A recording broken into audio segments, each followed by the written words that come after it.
Train के AC compartment में मेरे सामने की सीट पर बैठी लड़की ने मुझसे पूछा, हेलो, क्या आपके पास सिम निकालने वाली मोबाइल की पिन है? उसने अपने बैग से एक फ़ोन निकाला था और नया सिम कार्ड उसमें डालना चाहती थी, लेकिन सिम स्लॉट खोलने के लिए पिन की ज़रूरत पड़ती है जो उसके पास नहीं थी। मैंने हाँ में गर्दन हिलाई और सीट के नीचे से अपना बैग निकालकर उसके टूल बॉक्स से पिन ढूंढकर लड़की को दे दी। लड़की ने थैंक्स कहते हुए पिन ले ली और सिम डालकर पिन मुझे वापस कर दी। थोड़ी देर बाद वो फिर से इधर उधर ताकने लगी। मुझसे रहा नहीं गया, मैंने पूछ लिया, कोई परेशानी है? वो बोली, सिम स्टार्ट नहीं हो रही है। मैंने मोबाइल मांगा, उसने दिया। मैंने उससे कहा कि सिम अभी एक्टिवेट नहीं हुई है, थोड़ी देर में हो जाएगी और एक्टिवेट होने के बाद आईडी वेरिफिकेशन होगा, उसके बाद आप इसे इस्तेमाल कर सकेंगी। लड़की ने पूछा, आईडी वेरिफिकेशन क्यों? मैंने कहा, आजकल सिम वेरिफिकेशन के बाद एक्टिव होती है। जिस नाम से ये सिम उठाई गई है उसका ब्यौरा पूछा जाएगा, बता देना। लड़की बुदबुदाई, ओह। मैंने दिलासा देते हुए कहा, इसमें कोई परेशानी की बात नहीं।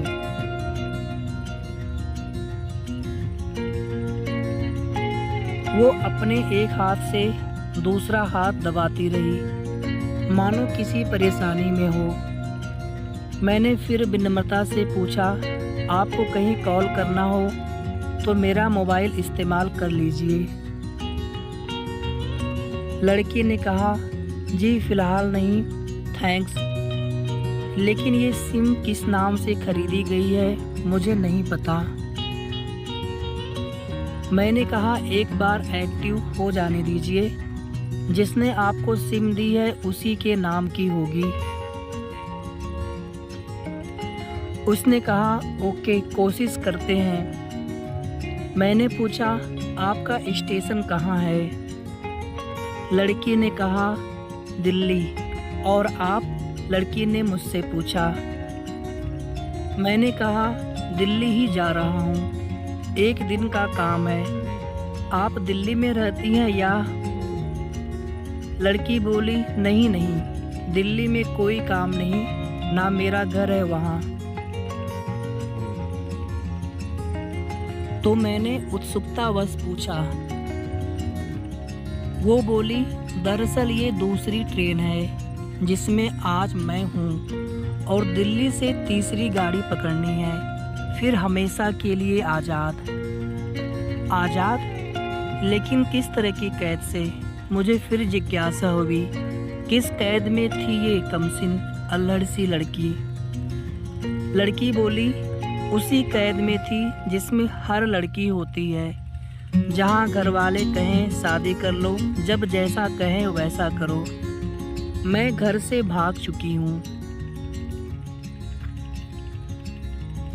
मुझे ताज्जुब हुआ, मगर अपने ताज्जुब को छुपाते हुए मैंने हंसते हुए पूछा, अकेली भाग रही हैं आप? आपके साथ कोई नज़र नहीं आ रहा? वो बोली, अकेली नहीं, साथ में है कोई। कौन? मेरे प्रश्न खत्म नहीं हो रहे थे। दिल्ली से एक और ट्रेन पकड़ूंगी, फिर अगले स्टेशन पर वो मिलेगा और उसके बाद हम किसी को नहीं मिलेंगे। ओह, तो ये प्यार का मामला है? उसने कहा, जी। मैंने उसे बताया कि मैंने भी लव मैरिज की है। ये बात सुनकर वो खुश हुई, बोली, वाओ, कैसे, कब? लव मैरिज की बात सुनकर वो मुझसे बात करने में रुचि लेने लगी। मैंने कहा कब कैसे कहाँ वो मैं बाद में बताऊंगा, पहले आप बताओ आपके घर में कौन कौन है। उसने होशियारी बरतते हुए कहा, वो मैं आपको क्यों बताऊं, मेरे घर में कोई भी हो सकता है, मेरे पापा माँ भाई बहन, या हो सकता है भाई ना हो सिर्फ बहनें हो, या ये भी हो सकता है कि बहनें ना हो और 2-4 मुस्टंडे भाई हों। मतलब मैं आपका नाम भी नहीं पूछ सकता। मैंने काउंटर मारा। वो बोली, कुछ भी नाम हो सकता है मेरा, टीना मीना सबीना अंजलि, कुछ भी। बहुत बातूनी लड़की थी वो। थोड़ी इधर उधर की बातें करने के बाद उसने मुझे टॉफ़ी दी, जैसे छोटे बच्चे देते हैं क्लास में। बोली, आज मेरा बर्थडे है। मैंने उसकी हथेली से टॉफ़ी उठाते हुए बधाई दी और पूछा, कितने साल की हुई हो? वो बोली, 18 साल। मतलब भागकर शादी करने की कानूनी उम्र हो गई है आपकी। मैंने काउंटर किया। वो हंसी। कुछ ही देर में काफ़ी फ्रैंक हो चुके थे हम दोनों, जैसे बहुत पहले से जानते हों एक दूसरे को। मैंने उससे बताया कि मेरी उम्र 28 साल है, यानी 10 साल बड़ा हूँ। उसने चुटकी लेते हुए कहा, लग भी रहे हो। मैं मुस्कुरा दिया। मैंने उससे पूछा, तुम घर से भागकर आई हो, तुम्हारे चेहरे पर चिंता के निशान जरा भी नहीं है। इतनी बेफिक्री मैंने पहली बार देखी। खुद की तारीफ सुनकर वो खुश हुई। बोली, मुझे उसने, प्रेमी ने, पहले से ही समझा दिया था कि जब घर से निकलो तो बिल्कुल बिंदास रहना, घर वालों के बारे में बिल्कुल मत सोचना, बिल्कुल अपना मूड खराब मत करना, सिर्फ मेरे और हम दोनों के बारे में सोचना, और मैं वही कर रही हूँ। मैंने फिर चुटकी ली। कहा, उसने तुम्हें मुझ जैसे अनजान मुसाफिरों से दूर रहने की सलाह नहीं दी? उसने हंसकर जवाब दिया, नहीं, शायद वो भूल गया होगा ये बताना। मैंने उसके प्रेमी की तारीफ करते हुए कहा, वैसे तुम्हारा बॉयफ्रेंड काफ़ी टैलेंटेड है। उसने किस तरह से तुम्हें अकेले घर से रवाना किया, नई सिम और मोबाइल दिया, 3 ट्रेनें बदलवाई ताकि कोई ट्रैक ना कर सके तुम्हें। Very talented person. लड़के ने हामी भरी। बोली, हाँ बहुत टैलेंटेड है वो, उसके जैसा कोई नहीं। मैंने उसे बताया कि मेरी शादी को 5 साल हुए हैं, एक बेटी है 2 साल की। ये देखो उसकी तस्वीर। मेरे फ़ोन पर बच्ची की तस्वीर देखकर उसके मुंह से निकल गया, सो क्यूट। मैंने उसे बताया कि ये जब पैदा हुई तब मैं विदेश में था, एक पेट्रो कंपनी में बहुत अच्छी जॉब थी मेरी, बहुत अच्छी सैलरी थी। फिर कुछ महीनों बाद मैंने वो जॉब छोड़ दी और अपने ही शहर में काम करने लगा। लड़की ने पूछा, जॉब क्यों छोड़ी? मैंने कहा, बच्ची को पहली बार जब गोद में उठाया तो ऐसा लगा जैसे जन्नत मेरे हाथों में है। 30 दिन की छुट्टी पर घर आया था, वापस जाना था लेकिन जा न सका। इधर बच्ची का बचपन खर्च होता रहे, उधर मैं पूरी दुनिया कमा लूं, तब भी घाटे का सौदा। मेरी 2 टके की नौकरी, बचपन उसका लाखों का। उसने पूछा, क्या बीवी बच्चों को साथ नहीं ले जा सकते थे वहाँ?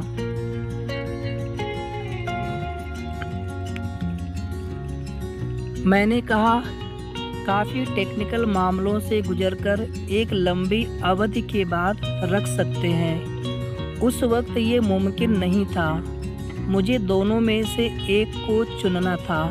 आलीशान रहन सहन के साथ नौकरी या परिवार। मैंने परिवार चुना अपनी बेटी को बड़ा होते देखने के लिए। मैं विदेश वापस गया था, लेकिन अपना इस्तीफा देकर लौट आया। लड़की ने कहा, वेरी इम्प्रेसिव। मैं मुस्कुराकर खिड़की की तरफ देखने लगा। लड़की ने पूछा, अच्छा, आपने तो लव मैरिज की थी ना, फिर आप भागकर कहाँ गए, कैसे रहे और कैसे गुजरा वो वक्त? उसके हर सवाल और हर बात में मुझे महसूस हो रहा था कि ये लड़की लड़कपन के शिखर पर है, बिल्कुल नासमझ और मासूम। मैंने उसे बताया कि हमने भागकर शादी नहीं की, और ये भी है कि उसके पापा ने मुझे पहली नज़र में सख्ती से रिजेक्ट कर दिया था। उन्होंने आपको रिजेक्ट क्यों किया? लड़की ने पूछा। मैंने कहा, रिजेक्ट करने की कुछ भी वजह हो सकती है। मेरी जाति, मेरा धर्म, मेरा कुल, कबीला, घर परिवार, नष्ट नक्षत्र, नौकरी आदि, इन्हीं में से कोई काट होती है जिसके इस्तेमाल से जुड़ते हुए रिश्तों की डोर को काटा जा सकता है। बिल्कुल सही। लड़की ने सहमति दर्ज कराई और आगे पूछा, फिर आपने क्या किया? मैंने कहा, मैंने कुछ नहीं किया। उसके पिता ने रिजेक्ट कर दिया। वहीं से मैंने अपने बारे में अलग से सोचना शुरू कर दिया। खुशबू ने मुझसे कहा कि भाग चलते हैं। मेरी वाइफ का नाम खुशबू है। मैंने दो टूक मना कर दिया। वो 2 दिन तक लगातार जोर देती रही कि भाग चलते हैं। मैं मना करता रहा। मैंने उसे समझाया कि भागने वाले जोड़े में लड़के की इज्जत पर कोई खास फर्क नहीं पड़ता, जबकि लड़की का पूरा कुल बदनाम हो जाता है। फिल्मों में नायक ही होता है जो अपनी प्रेमिका को भगा ले जाए, और वास्तविक जीवन में भी प्रेमिका को भगाकर शादी करने वाला नायक ही माना जाता है। लड़की भगाने वाले लड़के के दोस्तों में उस लड़के का दर्जा बुलंद हो जाता है। भगाने वाला लड़का हीरो माना जाता है, लेकिन इसके विपरीत जो लड़की प्रेमी संग भाग रही है वो उल्टा कहलाती है। मोहल्ले के लोग उसे चालो ठीकरा कहते हैं। बुराइयों के तमाम शब्दकोश लड़की के लिए इस्तेमाल किए जाते हैं। भागने वाली लड़की आगे चलकर 60 साल की वृद्धा भी हो जाएगी, तब भी जवानी में किए उस कांड का कलंक उसके माथे पर से नहीं मिटता। मैं मानता हूँ कि लड़का लड़की को तौलने का ये दोहरा मापदंड गलत है, लेकिन है तो सही। ये नज़रिया गलत है, मगर अस्तित्व में है। लोगों के अवचेतन मन में भागने वाली लड़की की भद्दी तस्वीर होती है। वो अपने नीचे का होंठ दांतों तले पीसने लगी। उसने पानी की बोतल का ढक्कन खोलकर एक घूंट अंदर सरकाया। मैंने कहा, अगर मैं उस दिन उसे भगा ले जाता तो उसकी माँ तो शायद कई दिनों तक पानी भी ना पीती। इसलिए मेरी हिम्मत ना हुई कि ऐसा काम करूं।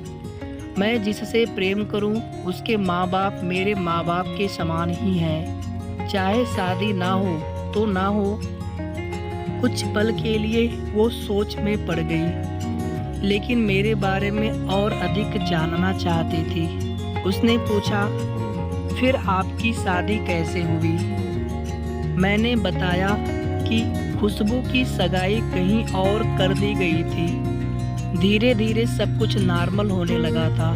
खुशबू और उसके मंगेतर की बातें भी होने लगी थी फ़ोन पर। लेकिन जैसे जैसे शादी नज़दीक आने लगी, उन लोगों की डिमांड बढ़ने लगी। डिमांड मतलब? लड़की ने पूछा। डिमांड का एक ही मतलब होता है, दहेज की डिमांड। परिवार में सबको सोने से बने तोहफे दो, दूल्हे को लग्जरी कार चाहिए, सास और ननद को नेकलेस दो, वगैरह वगैरह। बोले हमारे यहाँ रीत है। लड़का भी इस रीत की अदायगी का पक्षधर था। वो सगाई मैंने येन केन प्रकारेण तुड़वा डाली। फिर किसी तरह घर वालों को समझा बुझाकर मैं फ्रंट पर आ गया और हमारी शादी हो गई। ये सब किस्मत की बात थी। लड़की बोली चलो अच्छा हुआ आप मिल गए, वरना वो गलत लोगों में फंस जाती। मैंने कहा जरूरी नहीं कि माँ पापा का फैसला हमेशा सही हो, और ये भी जरूरी नहीं कि प्रेमी जोड़े की पसंद सही हो। दोनों में से कोई भी गलत या सही हो सकता है। लड़की ने फिर से पानी का घूंट लिया और मैंने भी। लड़की ने तर्क दिया कि हमारा फैसला गलत हो जाए तो कोई बात नहीं, उन्हें ग्लानि नहीं होनी चाहिए। मैंने कहा फैसला ऐसा हो जो दोनों का हो, औलाद और माता पिता दोनों की सहमति, वो सबसे सही है। बुरा मत मानना, मैं कहना चाहूँगा कि तुम्हारा फैसला तुम दोनों का है, जिसमें तुम्हारे पेरेंट्स शामिल नहीं हैं। ना ही तुम्हें प्यार का असली मतलब पता है अभी। उसने पूछा क्या है प्यार का सही अर्थ? मैंने कहा तुम प्यार में हो, तुम अपना सब कुछ छोड़कर चली आई, ये प्यार है। तुमने अक्ल का दखल नहीं दिया, ये प्यार है। नफ़ा नुकसान नहीं सोचा, ये प्यार है। तुम्हारा दिमाग दुनियादारी के फितूर से बिल्कुल खाली था। उस खाली स्पेस में प्यार को इंस्टॉल कर दिया गया। जिसने प्यार को इंस्टॉल किया वो प्यार में नहीं है। यानी तुम जिसके साथ जा रही हो वो प्यार में नहीं, बल्कि होशियारी हीरोगिरी में है। जो प्यार में होता है वो इतनी प्लानिंग नहीं कर पाता है, 3 ट्रेनें नहीं बदलवा पाता है, उसका दिमाग इतना काम ही नहीं कर पाता। कोई कहे मैं आशिक हूँ और वो सातिर भी हो, ये नामुमकिन है। मजनू इश्क में पागल हो गया था, लोग पत्थर मारते थे उसे। इश्क में उसकी पहचान तक मिट गई। उसे दुनिया मजनू के नाम से जानती है, जबकि उसका असली नाम कैस था, जो नहीं इस्तेमाल किया जाता। वो सातिर होता तो कैस से मजनू न बन पाता। प्यार में कोई फकीर हो गया, कोई जोगी हो गया। किसी मांझी ने पहाड़ तोड़कर रास्ता निकाल लिया, किसी ने अतिरिक्त दिमाग नहीं लगाया। लालच, चालाकी और हासिल करने का नाम प्यार नहीं है। प्यार समर्पण करने को कहते हैं, जिसमें इंसान सबसे पहले खुद का समर्पण करता है, जैसे तुमने किया। लेकिन तुम्हारा समर्पण हासिल करने के लिए था, यानी तुम्हारे प्यार में स्वार्थ की मिलावट हो गई।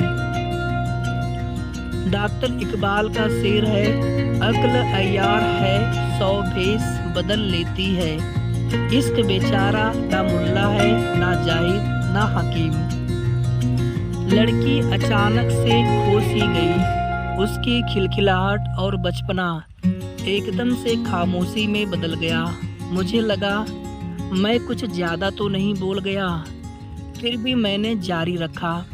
मैंने कहा प्यार तुम्हारे पापा तुमसे करते हैं, कुछ दिनों बाद उनका वजन आधा हो जाएगा। तुम्हारी माँ कई दिनों तक खाना नहीं खाएंगी, ना पानी पिएंगी, जबकि आपको अपने प्रेमी को आजमाकर देख लेना था। ना तो उसकी सेहत पर फर्क पड़ता, ना दिमाग पर। वो अक्लमंद है, अपने लिए अच्छा सोच लेता। आजकल गली मोहल्ले के हर तीसरे लौंडे लपाड़े को जो इश्क हो जाता है वो इश्क नहीं है, वो सिनेमा जैसा कुछ है। एक तरह की स्टंटबाजी, डेयरिंग, अलग कुछ करने का फितूर और कुछ भी नहीं। लड़की का चेहरे का रंग बदल गया। ऐसा लग रहा था वो अब यहाँ नहीं है। उसका दिमाग किसी अतीत में टहलने निकल गया है। मैं अपने फ़ोन को स्क्रॉल करने लगा, लेकिन मन की इंद्री उसकी तरफ थी।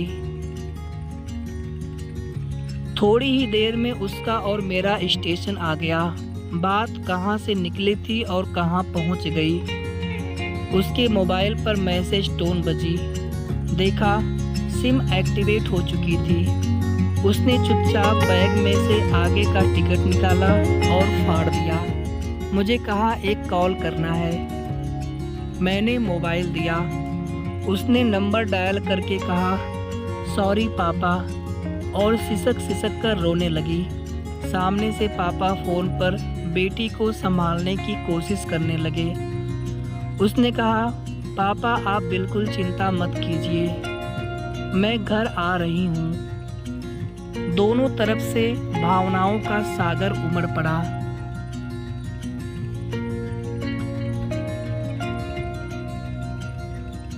हम ट्रेन से उतरे। उसने फिर से पिन मांगी। मैंने पिन दी।